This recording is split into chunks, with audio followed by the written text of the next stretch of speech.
Top 10 Weird Animal Phobias. Zoophobia is the general dread of creatures, however for what reason are a few people startled by only one kind, for example, a fish or ichthyophobia, besides even a worm or helminthophobia? While some vibe safe in the event that they avoid the spot this creature is discovered, others can't watch them on TV. Having cynophobia or dread of pooches, and hearing a yelping clamor outside may make somebody frightened to leave their house. 3.5% to 6.1% of the worldwide populace have arachnophobia or a dread of arachnids, and for me it's the length of their legs and the speed they move that panics me. There are some additionally fascinating reasons why individuals have these fears that are examined here. For example, the parts amphibians use to play in black magic. Number 10. Chiroptophobia. While somebody with cynophobia may fear going out during the day with individuals out strolling their mutts, individuals with chiroptophobia are bound to fear going out at evening time. In medieval Europe, if a bat went into the house, this was viewed as a forecast of death in the family, and coming up to Halloween, nobody can go out without seeing one of them adhered to a window or hung up in a shop. Although they're not perilous to people, they're, despite everything seen by numerous individuals as amazingly terrible with their dark rugged wings. All living in Latin America, there are just 3 types of bat that really feed on blood. It appears that a great many people get their dread of bats watching films like Dracula and Seen with Red Eyes, benefiting from people. Number 9. Arachnophobia. This is the fear of birds. Ornithophobia is the dread of winged creatures. Arachnophobia is a particular dread of chickens. This originates from the Greek word elector, which means chicken. It's more probable on the off chance that somebody has lived in a country area for their entire life and had a terrible encounter as a youngster. Maybe, they stalled out in a region where there was a huge group. When they've grown up, in the event that they, despite everything, have this fear, they may choose to live in an urban territory where they don't need to stress over ranches that may hold several of them. Eating chicken may likewise nauseate them, just as different flying creatures, for example, duck or turkey. It probably won't be such a smart thought to welcome them round for a Christmas supper. A general dread of winged animals could be progressively hard to deal with. Indeed, even in a city, a flying creature is in every case prone to hide. Number 8. Arachnophobia. This is the fear of shellfish, for example, lobsters, crabs, squids and crawfish that are bound to be found in the ocean. Individuals with this fear may have a dread of the ocean side yet not be hesitant to visit waterways. It could be more the dread of eating lobsters or prawns, and they may think that it's difficult to try and eat in an eatery on the off chance that they're on the menu. The purpose behind this could be a sensitivity to eating shellfish or the memory of eating a supper that was gone off. Well-known American stock car racing driver Denny Hamlin experienced arachnophobia. However, now and then individuals simply don't have the foggiest idea why their fear has happened, and he stated, "I have a lobster fear. I don't have the foggiest idea why. I simply don't care for them. I can't have supper on the off chance that somebody close to me is eating lobster. I can't take a gander at it. So most definitely, they have to return it in the water and let it live." Number 7. Scynophobia. Worms are a creature species that keep our plants alive and are a basic piece of the farming framework. In any case, there are a few people experiencing helminthophobia who won't stroll on the grass since they realize the worms are wriggling around in the ground underneath. Living underground, a great many people consider them to be a filthy animal types and not something they like to contact, but rather those experiencing the fear could demand continually strolling on only concrete. Maybe, they found an invasion in their food before and they consider worms to be an undermining reason for pollution. It is even known for individuals to decline to go outside without a container of bug-toxic substance to splash themselves and their environmental factors with. They could even do this in the home, splashing their floor covering in the event that something goes wrong. Number 6. Ailurophobia. This dread of felines is referred to by numerous different names, for example, gatophobia and felinophobia. Despite the fact that individuals aren't seen out strolling their felines, it could at present be hard for anybody with a fear to head over to a companion's homes on the off chance that they have one. They'd most likely need to request that they keep it in another room. Some of the time, even a howl could scare them. Felines can be very horrendous, and if a little youngster is scratched by one, this could prompt ailurophobia.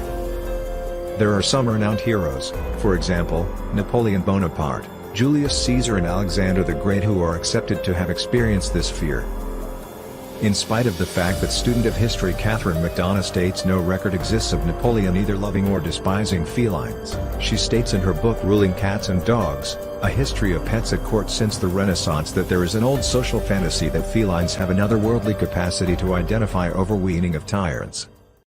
Number 5. Echinophobia. Horses are probably not going to pursue somebody like a pooch and can't sting somebody like a honeybee, so why are individuals scared of them? Pony riding is a well-known diversion, and if somebody's had an awful fall in the wake of being ejected, this could prompt a dread. Maybe they were kicked by a pony and broke a bone. Echinophobia is bound to happen if this happened when the individual was young. This could prompt a fear of riding ponies, or just by taking a gander at one, they could recall being kicked and remain away totally. In some blood and gore movies, dark steeds are appeared as malicious animals with red beady eyes, so this could make somebody scared of ponies on the off chance that they've watched a film like this at a youthful age. Number 4. Cynophobia. A fear of dogs or cynophobia is definitely not an absolutely unreasonable fear. The same number of individuals have been pursued or nibbled by one sooner or later. Maybe, when they were a kid, or if a kid was assaulted and the individual saw this. Figures have indicated that the quantity of canines claimed in the US in 2017 rose by more than 20 million, contrasted with a study from 2000. It is likely for the individual with the fear to have in any event one companion who possesses a pooch, and they may be hesitant to head over to their home. They may even be reluctant to go out, as there consistently is by all accounts somebody out strolling their canine. Indeed, even the sound of yelping or crying could startle them. A decent method of restoring this fear could be to begin by presenting them to a pup. Or then again, this could be a little cat, in the event that somebody has ichthyophobia, or a dread of felines. Number 3. Melissophobia. Any individual who's been stung previously or just realizes that they sting will normally move off the beaten path or attempt to smack a honeybee if there's one flying around. To the vast majority, this fear appears to be irritating, yet there are other people who could have a fit of anxiety in the event that they even observe a couple of flying around. Zoophobia is the dread of wasps, and it's fascinating that individuals with melissophobia could be scared of honeybees, however not troubled by wasp. There are a few people experiencing bug sting sensitivities, and in the event that they are stung, at that point this could be hazardous, clarifying why they experience the ill effects of the fear. Others probably won't have the hypersensitivities, however catch wind of individuals passing on because of being stung, creating melissophobia. Creepy crawly related fears are one of the most widely recognized sorts, and insectophobia is the dread of every one of them. Number 2. Ichthyophobia. While somebody may fear a canine or feline since they were assaulted, they're probably not going to be assaulted by a fish, so for what reason does ichthyophobia happen? Maybe they were assaulted by a shark whenever they were youthful, yet the odds of this are entirely thin. Galleophobia is a dread of sharks. This is a serious normal fear and presumably bodes well to most people. One sort of fish is a flying fish, so perhaps this was something that terrified them as a youngster. As fishes are seen by some to be grimy, disgusting animals, one of the most well-known reasons for this issue is the conviction that fish spread ailments.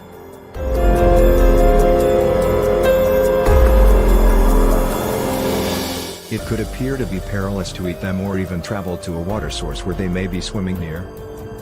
In spite of the fact that they may be fine to go down to the ocean side or almost a lake as long as they don't get in, for certain individuals with a fear, in any event, going close to these well springs of water could be viewed as dangerous. Number 1. Euphanophobia. As like fish, frogs are in animal categories that are found around water and are frequently observed as horrendous, malady-conveying animals. Frogs are bound to be found in forested regions, so this may be a spot that somebody with euphanophobia stays away from.